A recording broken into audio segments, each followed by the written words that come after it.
अस्सलाम वालेकुम guys and welcome back to my YouTube channel. So आज की वीडियो में बेसिकली मैं आपको MACA स्कॉलरशिप के बारे में बताऊंगा, जो इटली का फुली फंडेड स्कॉलरशिप है। अगर आप इस चैनल पर नए हैं और आपने वो प्रीवियस वीडियो नहीं देखी तो आप सबसे पहले वो वीडियो देख लें, क्योंकि उस वीडियो से आपको बेसिकली इंट्रोडक्शन मिल जाएगा कि ये स्कॉलरशिप में क्या क्या चीज़ें इंक्लूड हैं, कौन कौन से डॉक्यूमेंट्स आपको रिक्वायर होते हैं और क्यों आपको स्कॉलरशिप को ज़रूर अप्लाई करना चाहिए उन स्टूडेंट्स को जिनको मेरिट बेस्ड स्कॉलरशिप नहीं मिला, या फिर जो नीड बेस्ड स्कॉलरशिप ऑब्वियसली आप एम्बेसी में शो नहीं कर सकते, तो वो किसी स्कॉलरशिप की तलाश में है। तो आप सबसे पहले वो वीडियो देख लें। जो लोग न्यू हैं वो इस वीडियो को लाइक कर दें और चैनल को सब्सक्राइब जरूर कर दें। तो आज की वीडियो में बेसिकली मैं आपको कंप्लीट स्टेप्स के बारे में बताऊंगा, क्योंकि MACA स्कॉलरशिप जो है वो 2024 के इंटेक के लिए ओपन हो चुका है।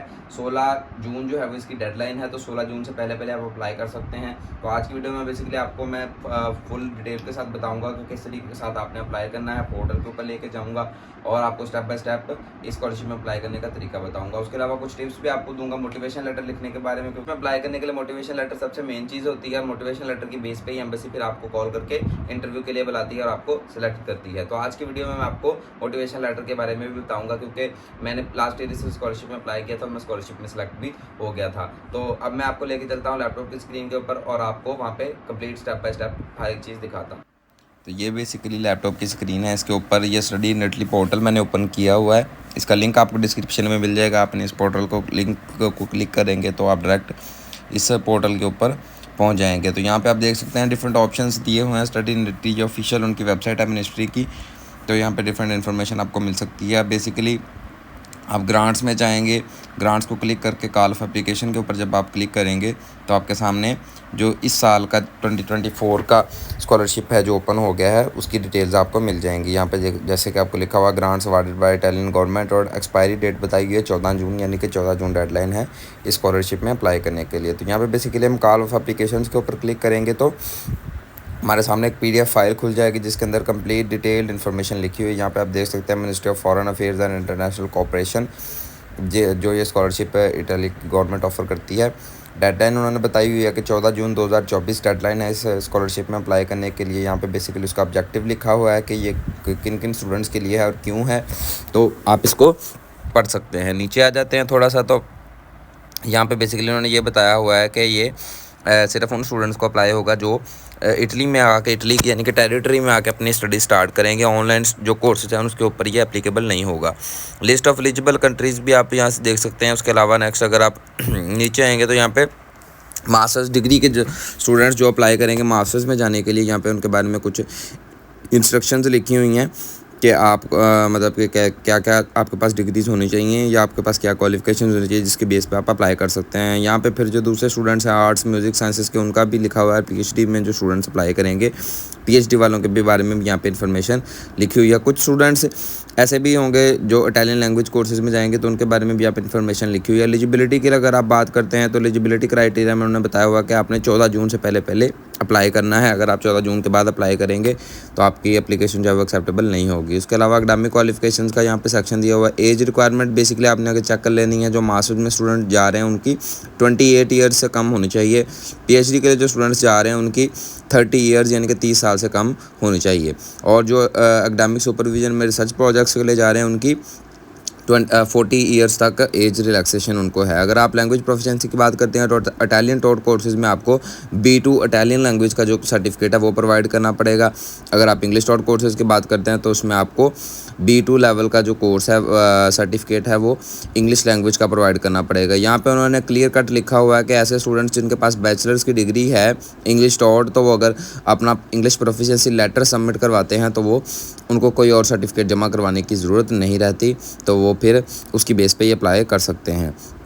उसके अलावा PhD के स्टूडेंट्स के लिए कोई किसी भी किस्म की रिक्वायरमेंट नहीं है लैंग्वेज प्रोफिशिएंसी की। लास्ट में रीन्यूअल के बारे में उन्होंने बताया हुआ है कि अगर आप अपने कोर्सेज को अच्छे तरीके के साथ कंप्लीट करेंगे तो आपका 1 साल के बाद या 9 महीनों के बाद आपका जो स्कॉलरशिप है वो रीन्यू भी हो जाएगा। फंडिंग पीरियड के बारे में उन्होंने कुछ इन्फॉर्मेशन जो है वो यहाँ पे बताई हुई है। आप इन सारी चीज़ों को इन्फॉर्मेशन को इस PDF फाइल से अच्छे तरीके के साथ पढ़ लीजिएगा एक बार, ताकि आपको सारे स्कॉलरशिप के जो पॉलिसीज़ हैं उसके बारे में इन्फॉर्मेशन मिल जाए। उसके बाद नीचे इनएलिजिबिलिटी की तरफ आते हैं तो कुछ उन्होंने इनएलिजिबिलिटीज़ बताई हुई हैं और उसके अलावा कुछ एक्स्ट्रा ग्रांट्स हैं जो कि कुछ उन्होंने कंट्री सेलेक्ट की हैं, उनके स्टूडेंट्स को ज़्यादा ग्रांट्स जो हैं वो मिलेगी।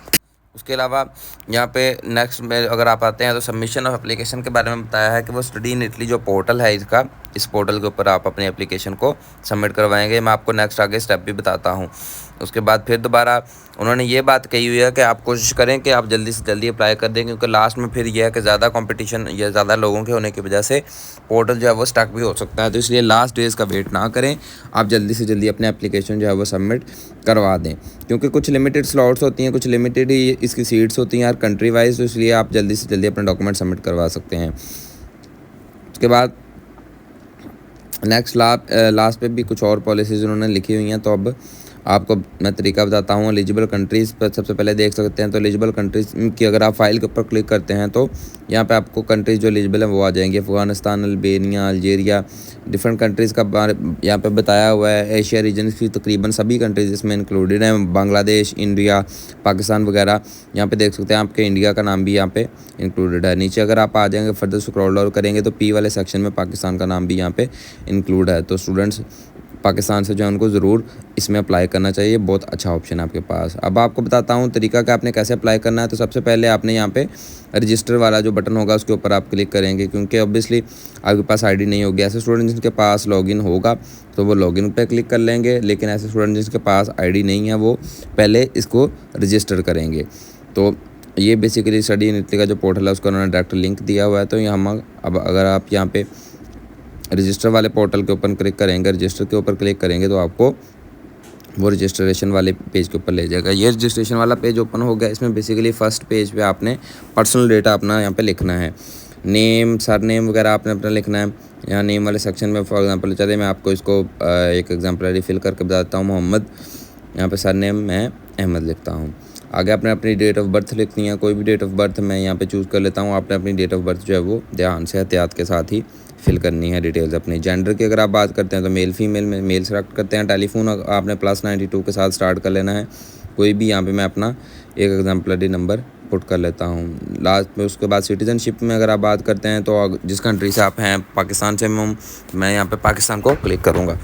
उसके बाद नेक्स्ट स्टेट ऑफ बर्थ, तो ये भी पाकिस्तान आ जाएगा। स्टेट ऑफ रेजिडेंस की अगर आप बात करते हैं तो जो पाकिस्तान में रह रहे हैं वो पाकिस्तान सेलेक्ट करेंगे। जो यूएई वगैरह में रह रहे हैं पाकिस्तानीज़ वो यूएई सेलेक्ट करेंगे। लास्ट में प्लेस ऑफ बर्थ अगर आप लिखते हैं, मैं बेसिकली फैसलाबाद से हूँ तो फैसलाबाद लिखता हूँ। नेक्स्ट करूँगा इसको।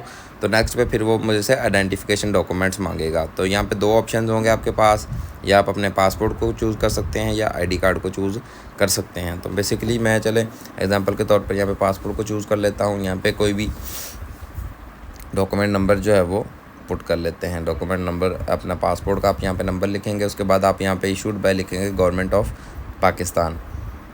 लास्ट में आपने अपने पासपोर्ट की एक्सपायरी डेट जो है वो उसको लिखना है। और लास्ट में फिर आपने अपने PDF फाइल जो है वो पासपोर्ट की उसको अपलोड करना है।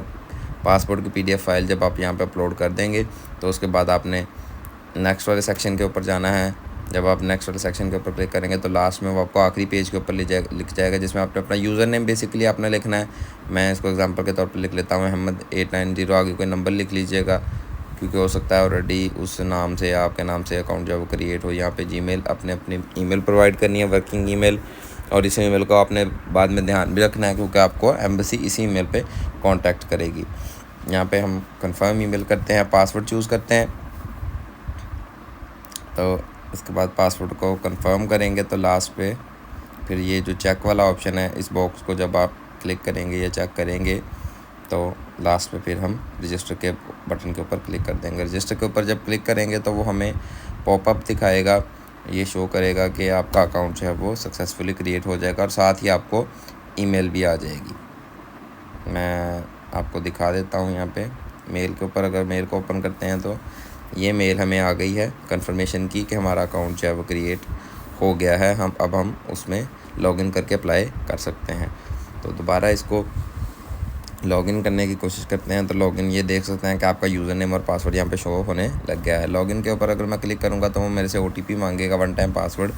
ये भी बेसिकली आपके जीमेल में ही आएगा। जब आप हम जीमेल के ऊपर क्लिक करेंगे तो ये कोड आ गया है। इस कोड को यहाँ पे पुट कर देते हैं 367179।